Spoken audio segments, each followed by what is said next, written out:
आजच्या भागात आपण पाहणार आहोत लावण्य खूपच जास्त भडकलेली असते. कारण मध्येच लग्न सोडून हळद सोडून जो काही आता अर्णव पळालेला असतो आणि त्यामुळे आता लावण्याच्या रागाचा पारा जो आहे तो प्रचंड चढलेला असतो. लावण्य खूपच जास्त रागारागात बोलत असते आणि ती म्हणत असते की तुम्हा सगळ्यांना माहिती आहे अर्णव कुठे आहे, पण तुम्ही मुद्दामून खोटं बोलताय, सांगत नाहीये. असे आरोप तिनं आता मामावर केलेले असतात. कारण मामाला माहिती आहे की अर्णव कुठे आहे, परंतु अर्णवबद्दल कोणीही काही सांगत नाहीये. मामीसुद्धा आता खूपच जास्त चिडत असते आणि आता मामांना म्हणत असते की तुम्हाला माहिती आहे की या सगळ्या गोष्टी कोण घडतंय, कसं घडतंय, पण तुम्ही या सगळ्याबद्दल जराही वाच्यता करत नाही आहात. खूप चुकीचं आहे तुमचं. तुम्ही लवकरात लवकर सांगा की कुठे आहे अर्णव. तुम्हालाच माहिती आहे की अर्णव कुठे गेलाय. मला तर कळतंय की त्या मिस इंदौरच्या मागे म्हणजेच त्या ईश्वरीच्या मागे अर्णव इतका वेडा झालाय ना की अर्णवला हे सुद्धा कळत नाही की तो किती चुकतोय ते. पण या मुलीला तर मी आता सोडणार नाही.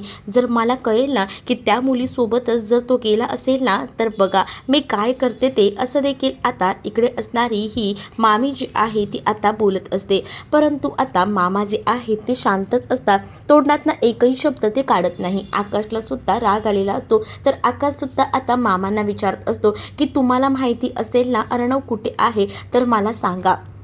परंतु मामा आता इकडे असणाऱ्या या आकाशला सुद्धा काही गोष्ट सांगत नसतात. सरळ सरळ सांगतात की मला काहीच माहिती नाही आहे.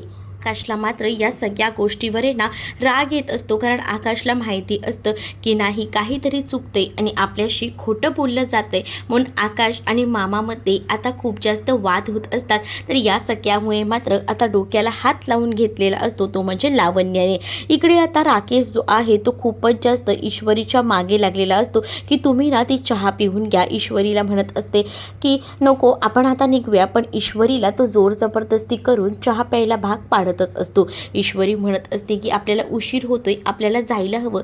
तेवढ्यातच आता राकेशच्या फोनवर कॉल आलेला असतो आणि म्हणूनच राकेश कॉल रिसीव करू लागतो. राकेश आता कॉल रिसीव करणार तितक्यातच तो म्हणतो की इथे मला आवाज येणार नाही, मी बाहेर जाऊन बोलतो. साने गुरुजींचा कॉल आलेला आहे आणि साने काकांशी बोलणं देखील तितकंच गरजेचं आहे. मला इथे आवाज येत नाही म्हणून मी बाहेर जाऊन बोलतो, असं देखील आता राकेशनं सांगितलेलं असतं. तो जाताना तिला चहासुद्धा प्यायला सांगतो आणि तो बाहेर येतो. त्याच वेळेला तो बाहेर येऊन फोनवर बोलत असतो आणि म्हणत असतो की तुमचं काम होणार आहे, काळजी करू नका. तुम्हाला मी म्हटलंय ना तुमचे पैसे मी तुम्हाला पुरवतो, मग कशाला मला त्रास देताय सारखे कॉल करून करून. मी कोल्हापूरला आहे, तुम्हाला मी सांगितलं आहे ना. असं देखील तो फोनवर बोलत असतो आणि फोन कट करतो. पण आता ज्या दादाकडनं त्यानं पैसे घेतलेले असतात ना त्या दादाचे गुंड हे तिथेच असतात आणि त्यानं आता राकेशला पाहिलेलं असतं. दुसरीकडे मात्र आता तो चहाचा आनंद इथे ईश्वरी घेत असते. कारण चहा प्यायला तर तिला सांगितलेला असतो राकेशने आणि म्हणूनच ती काम करत असते चहा प्यायचं. तर दुसरीकडे मात्र आता जे गुंड असतात ना ते तिथे असतात आणि ते गुंड राकेशला पाहतात आणि ते त्यांच्या दादांना कॉल करून सांगतात की तुमच्याशी हा माणूस आहे ना खूप जास्त खोटं बोलतोय. कोल्हापूरला वगैरे काही नाही, आमच्या समोरच आहे. बघा त्याचं काय चाललंय ते. आणि बघा ना किती निर्दयीपणे तो वागत आहे. समोर एक त्याच्या मुलगीसुद्धा आहे आणि तो मुलीसोबतच आला आहे. ही गोष्ट आता सांगितली जात असते आणि हे सगळं ऐकूनच आता खूप मोठा धक्का जो काही आहे त्या दादाला बसलेला असतो. तर तो दादा जो आहे तो रागारागातच म्हणत असतो की त्याला उचला तिकडना. तर ते गुंड डायरेक्टच उचलायला म्हणून आलेले असतात आणि जेव्हा राकेशला ते उचलायला घेतात तेव्हा राकेश घाबरतो. राकेश म्हणतो की इथे ना मी एका मुलीसोबत आलो आहे. तर ते गुंड म्हणतात अरे वा, लग्नाच्या आधीच तुझा हनीमून चाललाय का, चल चल आमच्या दादाला उल्लू बनवतोयस काय, पैसे द्यायला लागतायत म्हणून. आणि असं बोलून ना आता त्याला उचलूनच ती लोक घेऊन जात असतात. तो म्हणत असतो अरे सोडा ना मला, असं करू नका, अरे असं करू नका, असं देखील ते विनवणी करतच आता म्हणत असतं. पण आता त्याचं काही ऐकायला ते गुंड तयार नसतात. ते सरळ म्हणतात तू खोटं बोलतोय आणि तुला तर त्याची शिक्षा होणारच. दुसरीकडे आता ईश्वरीने तो संपूर्ण चहा घेतलेला असतो आणि तो संपूर्ण चहा घेऊन झाल्यानंतर ती आता विचार करत असते आणि मनातल्या मनात म्हणत असते की हे सगळं काय चाललंय, कधी येतील हे, आपल्याला लवकरात लवकर इकडनं निघायला हवं. तर दुसरीकडे आता अर्णव जो आहे तो त्याच लोकेशनला पोचलेला असतो ज्या लोकेशनला असते आणि म्हणूनच आता तो त्या मार्गाला लागलेला असतो. तर दुसरीकडे मात्र ती माणसं जी आहेत ती आता राकेशला उचलून घेऊन जात असतात. राकेशला आता म्हणत असतात की तुला आता आम्ही सोडत नसतो, बघ कसा धुतो ते. आणि असं बोलूनच आता ते राकेशला खेचत खेचत घेऊन चाललेली असतात. राकेश म्हणत असतो की अरे मला सोडा ना, अरे प्लीज ना, मला सोडा, मला माफ करा, अशा विनवण्या तो करत असतो. पण त्याला आता कोणी ऐकत नसतं. तर दुसरीकडे आता अर्णव गाडी चालवत असताना त्याला अचानकपणे मामांचा कॉल येतो. मामा आता अर्णवला सांगतात की तू ज्या दिशेला आहेस ना त्याच दिशेला राहा, परफेक्ट दिशा आहे, तिथेच आपल्या ईश्वरीच्या मोबाईलचं लोकेशन ट्रेस होतंय, तू तिकडनं हलू नकोस, तिथेच एका बाजूला बघ काही आहे का. आणि आता त्या पुन्हा एकदा लॉजवर जाऊन तो पोचलेला असतो आणि इकडे तिकडे तपास घेत असतो. आणि जेव्हा तो इकडे तिकडे पाहतो ना तेव्हा आता त्याच्या लक्षात येतं की आपण आधी हे रजिस्टर बघायला हवं. आणि त्यामध्ये त्याला ईश्वरी देसाई हे नाव दिसतं आणि त्यामुळे तो ठरवतो की प्रॉब्लेम होऊ शकतो. आणि म्हणूनच तो ईश्वरीचं नाव ज्या पेपरवर लिहिलेलं असतं ते पेपरसुद्धा आता तो फाडून टाकतो. कारण ईश्वरी या सगळ्यामध्ये अडकायला नको असंच आता त्याला वाटत असतं. कारण त्या लॉजची परिस्थिती बघून त्याला समजून गेलेलं असतं की इथे कधीही काही होऊ शकतं. दुसरीकडे आता ईश्वरीनं चहा तर घेतलेला असतो पण आता ईश्वरीचं डोकं भयंकर दुखत असतं. कारण त्या चहामध्ये जे लिक्विड मिक्स केलेलं असतं त्यामुळेच आता तिला चक्करही येत असते. जेव्हा ती आता दार उघडते आणि समोर पाहते तर काय, समोर जे आहे ना तो अर्णव उभा असतो. अर्णवला बघून तर ती चकित होते आणि अर्णवला म्हणते की तुम्ही इथे काय करताय. अर्णव म्हणत असतो की जरा तुम्ही समजून घ्या मला नेमकं काय म्हणायचं आहे ते. पण त्याच वेळेला मात्र ईश्वरी म्हणत असते की तुम्ही माझा पाठलाग करत करत इथपर्यंत येऊन पोचलायत, आत्ताच्या आत्ता बाहेर जा, मी माझ्या होणाऱ्या नवऱ्यासोबत इथं आलेली आहे, तुमचं काय काम आहे. पण दुसरीकडे मात्र आता अर्णव ईश्वरीला समजवायचा प्रयत्न करत ईश्वरीला सांगत असतो की माझं ऐकून तरी घ्या, तुम्ही ज्याला होणारा नवरा म्हणताय ना तोच तुम्हाला फसवत आहे. पण ईश्वरीला आता अर्णवचं ऐकायचं नसतं. ती सरळ सरळ अर्णवला म्हणते की तुम्ही मला खोटं सांगू नका, माझा नवरा होणारा किती चांगला आहे ना ते मला माहिती आहे आणि त्यामुळेच आहे ना तुम्ही माझे कान भरू नका. दुसरीकडे पोलिसांचा बाहेर आवाज येऊ लागतो. पोलिसांची धाड आता पडलेली असते या लॉजवर आणि त्यामुळेच मात्र आता बाहेर जो काही आवाज असतो ना तो ईश्वरीला ऐकू येतो. ईश्वरी आता खूपच जास्त घाबरते. ईश्वरी म्हणते इथे तर पोलीसही आलेले आहेत, त्याच वेळेला तुला कोणत्या लॉजमध्ये हा घेऊन आलाय हे तुला कळतंय का, तुला या सगळ्यामध्ये त्याने अडकवलं आहे. पण तरीसुद्धा ईश्वरीला अर्णववर विश्वास नसतो पण राकेशवर विश्वास असतो. ती म्हणत असते की तुम्ही यामध्ये बोलूच नका, आम्ही देवदर्शनासाठी बाहेर आलो आहे आणि थोडं काम होतं म्हणून इथे थांबलो असं देखील ती आता म्हणत असते. पण तुम्ही कोण आहात माझ्या आयुष्यात ढवळाढवळ करणारे, तुम्ही मला नको काही बोलू. त्याच वेळेला अचानकपणे ईश्वरीनं आता आपल्या डोक्याला हात लावलेला असतो. तिला कळतच नसतं की आता काय करू. कारण बाहेरून पोलिसांचा आवाज येत असतो आणि पोलीस जे आहे ते जोरजोरात बोलत असतात की आता या लॉजवर धाड पडली आहे. तर ईश्वरी लगेचच तो दार उघडायला जात असते पण अर्णव तिला थांबत असतो. अर्णव तिला म्हणतो की तुला काही कळतंय का, तू जर बाहेर गेलीस ना तर विनाकारण या सगळ्यामध्ये अडकशील, जर तुझी चुकीही नसेल ना तर या सगळ्यामध्ये अडकून राहशील, म्हणून मी तुला सांगतोय नको या सगळ्यामध्ये अडकून राहू. दुसरीकडे बाबांची जी हालत असते सुद्धा खूप बिघडलेली असते आणि डॉक्टर ही चेकअपसाठी आलेले असतात आणि ते म्हणतात की ह्यांनी कोणतं तरी टेन्शन घेतलं आहे, काही झालं आहे का घरात, प्लीज मी तुम्हाला सांगते यांना टेन्शन देऊ नका कारण ह्यांची अवस्था बघून हे टेन्शन जास्त हँडल करू शकत नाही. पण तुम्ही खूपच जास्त टेन्शन दिलेलं दिसते आणि त्यामुळे त्यांची ही अवस्था आहे असं देखील आता त्या डॉक्टर ज्या आहेत त्या बोलत असतात. तर दुसरीकडे आता ईश्वरीची आई असते, तिला तो प्रसंग आठवतो आणि ती डॉक्टरांना सांगत असते. ती म्हणत असते की आम्ही बाहेर असंच बसलो होतो आणि तेवढ्यातच ईश्वरीचा म्हणजे ह्यांच्या मुलीचा कॉल आला होता आणि त्याच वेळेला आम्ही तिला विचारलं होतं की तू पोचली आहेस का. त्यावर ईश्वरीने सांगितलेलं असतं की आम्ही अजून पोचलेलो नाही आहे, आम्ही आता राकेशजींसोबतच आहे, पण आम्हाला ना गाडी थोडी बिघडली होती, ती गाडी आम्ही ढकलत पुढे जात होतो आणि अचानकपणे ना राकेशजींना चक्कर आली म्हणून आम्ही एका लॉजवर थांबलो आहोत.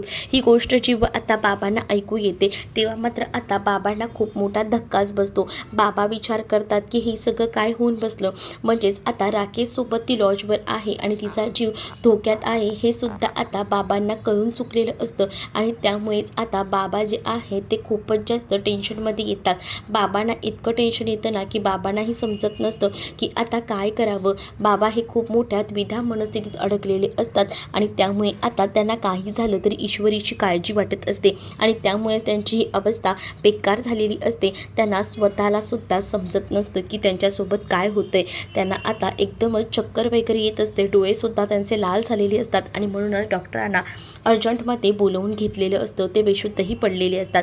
डॉक्टर आता म्हणत असतात की मी त्यांना इंजेक्शन दिलं आहे, पण तुम्ही प्लीज त्यांना स्ट्रेस येईल असं वागू नका, त्यांची काळजी घ्या. काळजी घेणं खूप जास्त गरजेचं आहे. त्यांना खूप जास्त स्ट्रेस आला आहे आणि त्यामुळे ते असं वागतायत असं देखील आता डॉक्टर जे आहेत ते आता सांगू लागतात. त्याच वेळेला मात्र आता बाबांना ईश्वरीची काळजी वाटत असते आणि म्हणूनच बाबा जे आहेत त्या गोष्टीचाच विचार करत असतात आणि त्यावेळेला आता बाबांना शांत करण्याचं काम जे आहे ना ते खरं तर आई करत असते आणि आई आता म्हणत असते की आपण एक काम करूया, जिथे आता इश्यू आहे ना तिथे आपण बाबांना घेऊन जाऊया, चालेल का डॉक्टर? आम्ही थोडं ट्रॅव्हलिंग केलं तर. त्यावर डॉक्टर म्हणतात खरं तर ह्यांची परिस्थिती पाहता ट्रॅव्हलिंग ह्यांच्या योग्यतेचं नाही आहे, पण जर त्यांची परिस्थिती त्या सगळ्या गोष्टीने ठीक होणार असेल तर तुम्ही त्यांना घेऊन जाऊ शकता. तर दुसरीकडे काही ट्रॅव्हल्सची सुद्धा सोय होते का हे आत्या पाहते, कारण लवकरात लवकर जे आहे ते आता ईश्वरीच्या बाबांना ईश्वरीकडे घेऊन जाणं गरजेचं आहे, कारण ईश्वरीचा जीव धोक्यात आहे. बाबांना माहिती असतं आणि म्हणूनच बाबा टेन्शनमध्ये असतात, पण बाबा बोलू शकत नसतात.